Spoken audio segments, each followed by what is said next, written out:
Good afternoon, members, and welcome to this afternoon's session of the Northern Ireland Assembly Public Accounts Committee. Can I just ask members if they could place their phones on airplane mode or turn them off? It's not sufficient to put mobiles on silent as they continue to interfere with the Assembly recording. This session is being recorded in video and audio and can be accessed via online streaming either on the Assembly website or Democracy Live. Agenda item 1 is apologies. Have we any apologies this afternoon? No, I think we have a full house. Thank you. Agenda item 2 then. The minutes of the meeting of the 27th of May 2021 in your pack, pages 6 to 16. Are members content that I sign them as being accurate? Agreed? Agreed.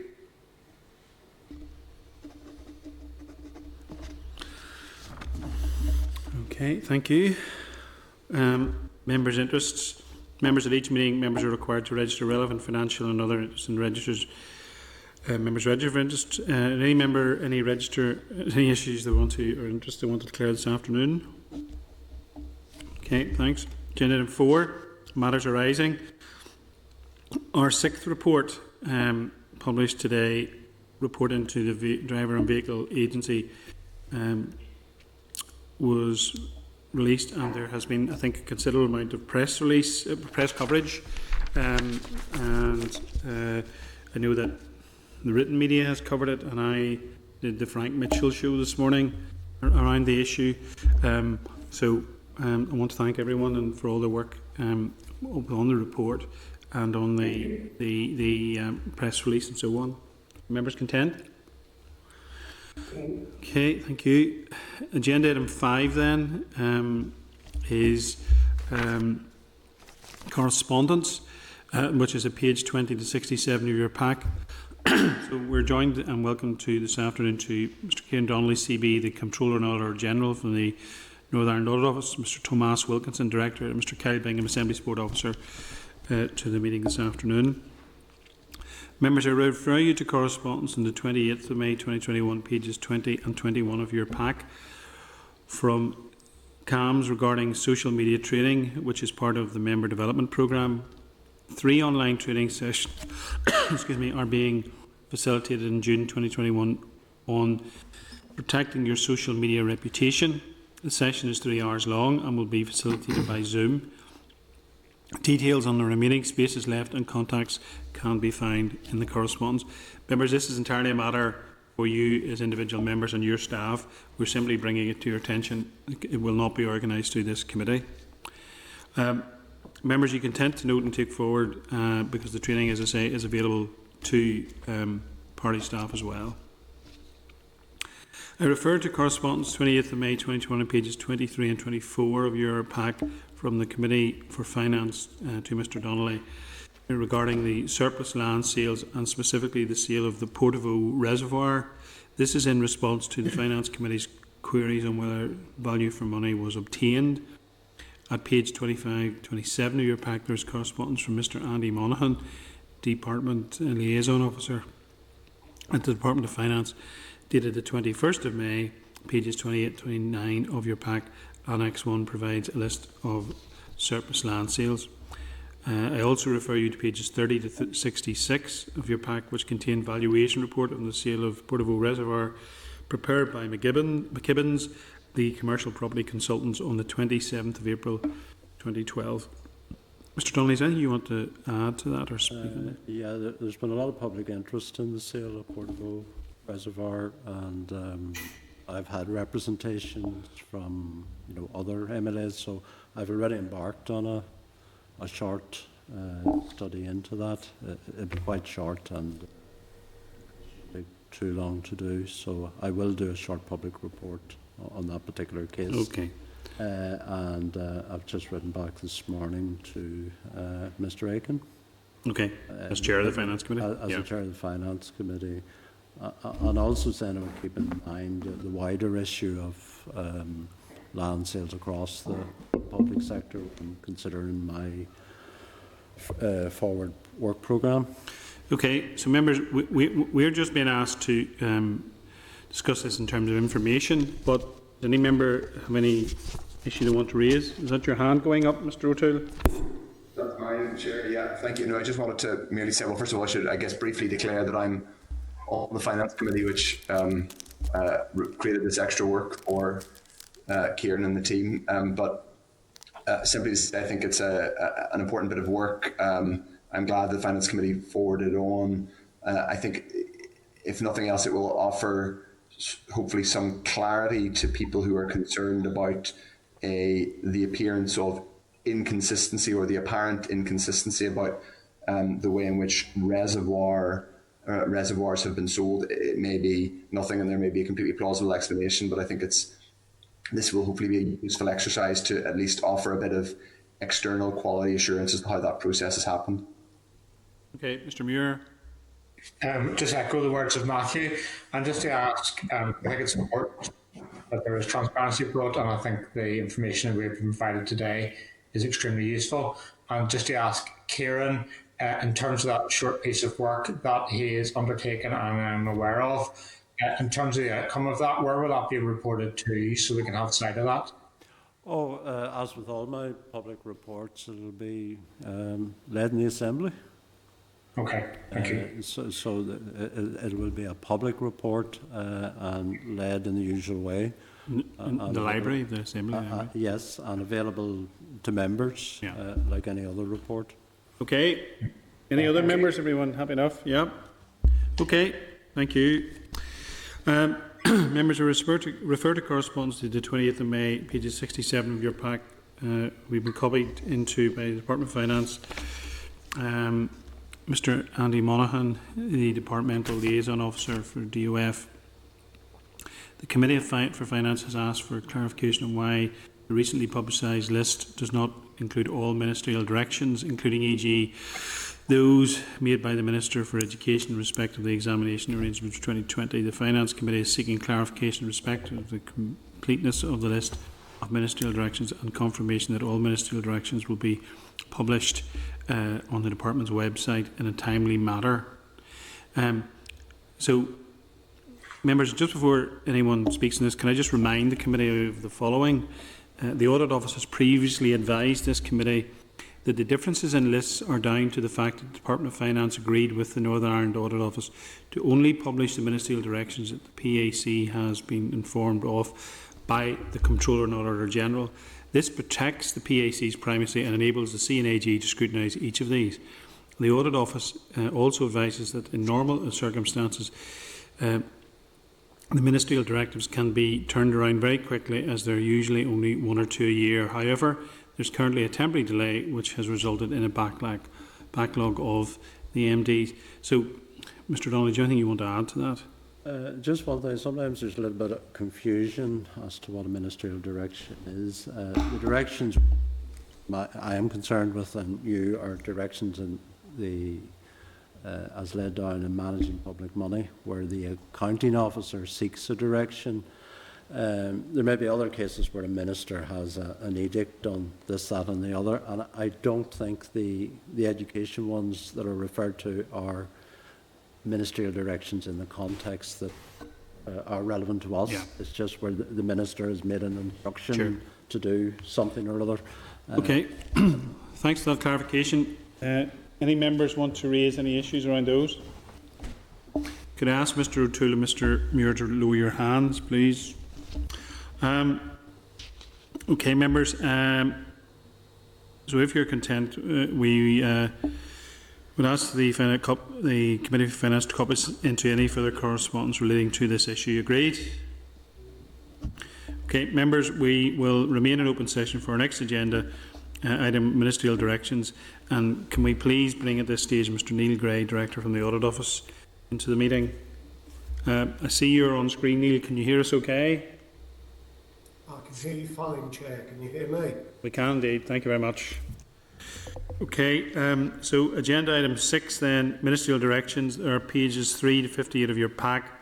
Members are referred to the correspondence from Mr. Kieran Donnelly, the Comptroller and Auditor General, dated the 1st of June in your table pack, pages 3 to 5, regarding ministerial directions from the Department of Health, Minister Mr. Swan, Mr. Richard Bengilly, the Accounting Officer and Permanent Secretary at the Department of Health, wrote to the CNAG on the 31st of March and the 15th of April of this year to advise that he had sought these ministerial directions. A one-off award of £15 million to the HSC charitable trust funds, the relevant papers area Appendix A in your table pack, pages 6 to 16. A grant scheme to support cancer services of £10.7 million, including management fee in the relevant papers, are Appendices B, your table pack, pages 17 to 32. A grant scheme to the mental health services, 10.7, including managerial fee, the relevant papers, Appendix C, table pack, pages 33 to 39. A grant scheme to support carers in Northern Ireland of 4.4 million, including management fee, and the relevant papers are in Appendix D in your table pack, pages 40 to 52. And a payment of 1.3 million to hospices, relevant paper are Appendices E in your table pack, pages 53 to 58. Mr. Donnelly, any comment or any of your colleagues want to make at this point? Okay. The first one there is really a gift, a one-off award of 15 million to the charitable trust fund. So there are very special rules on gifts and managing public money.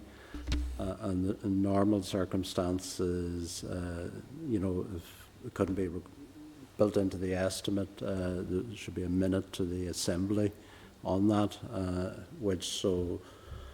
because of the urgency in this case, so some of the usual protocols would not have been observed. Gifts would be quite unusual in any event, but this particular gift is for the, I suppose, health service staff caught up in all the difficulties with the pandemic. So the payment is to the charitable trust funds. Each trust, as well as its main account, will have a charitable trust fund account. I actually audit those accounts, so I'll be able to track that expenditure through. I suppose the only other observation I have is that most of these trust funds have actually quite substantial reserves in any event. I don't know, Neil, if there's anything else you want to say on that particular one. You're right, CNAG, the supporting material makes clear that the balance on the trust funds covers about 13 years worth of expenditure already, and that's before the receipt of the £3 million. So the funds are well resourced. Okay, any members, any questions I want to ask around those issues? Griggs? Just curious whose role it is to question the degree of funds that the trust may have if the money is coming from public finances. Well, what's my role to do that? These trust funds will have lots of, revenue from donations and Okay. wide private range. donations as well. Oh, absolutely, and there is good governance around them. So if there were any issues, my team will pick them up on the audit. Okay. The other question I have is my understanding would be that there was unspent COVID money, and basically, if good homes could not be found for it where it would not be wasted, that money was going back to Treasury. Was this money would have been in that category? I suspect so, and which takes us into sort of a wider point about year-end flexibility. There was some year-end flexibility regarding COVID money, but it didn't cover the full pot. So therefore, there was, I suppose, this let's call it pressure to find useful homes for the money, or otherwise it would have been surrendered to Treasury. I think it would have been much better if there were different rules on year-end flexibility, allowing more of this to be carried over into the next financial year. So that's something I'm going to pick up on a separate report on, which Neil is also involved in, on just how the whole budgetary system works here. Okay, Are they required to, the trust funds required to keep a reserve in law? No, sometimes they'll build up a pot, maybe with an eye to, Rainy day? a rainy day. And a lot of money does go to maybe nearly giving examples of what some the money would be spent on. And this here is supposed to be earmarked for staff, but it'd be also for patients and, if I'm memories right, it'd be things like TVs and things in hospital wards and. But most of the money would come from people leaving money in their wills and so on, would it? Yes, as far as I know. Neil, is there anything you want to add to that? There's a few things there, CNAJ. Much of the money that the trust funds get will come from donations. It will also come from returns on investments that they'll make. We have recommended on several occasions in the past that the funds themselves look at the balance between what they spend and what they hold in reserve. When you consider that certainly the donations that are provided, the people that donate them would expect them to be spent in accordance with their wishes. I don't think that they would be thinking that leaving them sitting in reserves for years and years and years would necessarily be a good use of the funds. So there is a point about getting that balance right between how much you spend and how much you simply stash away for a rainy day. And that's something that we keep an eye on every year. So having made those recommendations, they obviously have their own boards or whatever, trustees, and they make the decisions. So it's not necessarily a case of money not being spent necessarily inappropriately in an inappropriate way, but not being spent at all and being placed in reserve and invested is the advice you've given, really, I suppose. Yeah. Okay. Any other members?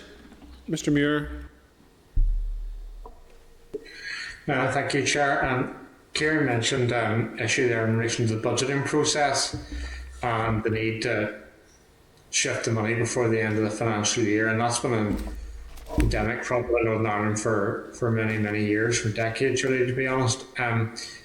I know that the Finance Committee sent correspondence to other committees in relation to the Fiscal Council on what issues you feel they should be focused upon, and it's just to see in terms of the timescale for that report you're outlining, Kieran, because that would help inform the Fiscal Council's work, and it's particularly relevant because of the COVID situation and the amount of in-year funds that were distributed and how the need for reform in our budget process was highlighted as a result of that, and the fact that our budget process is extremely elongated and relatively complicated and repetitive. So, you're reading out the same speech on 4 different occasions.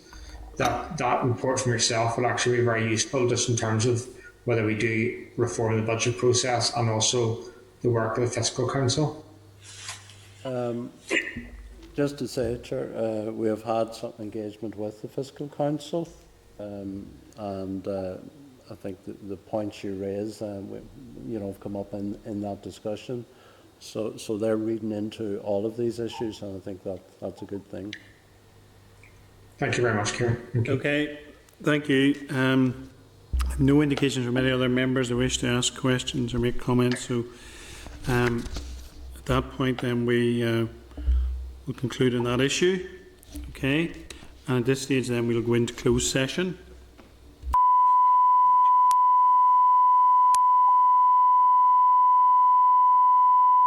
This is the Northern Ireland Assembly Senate Chamber programme sign.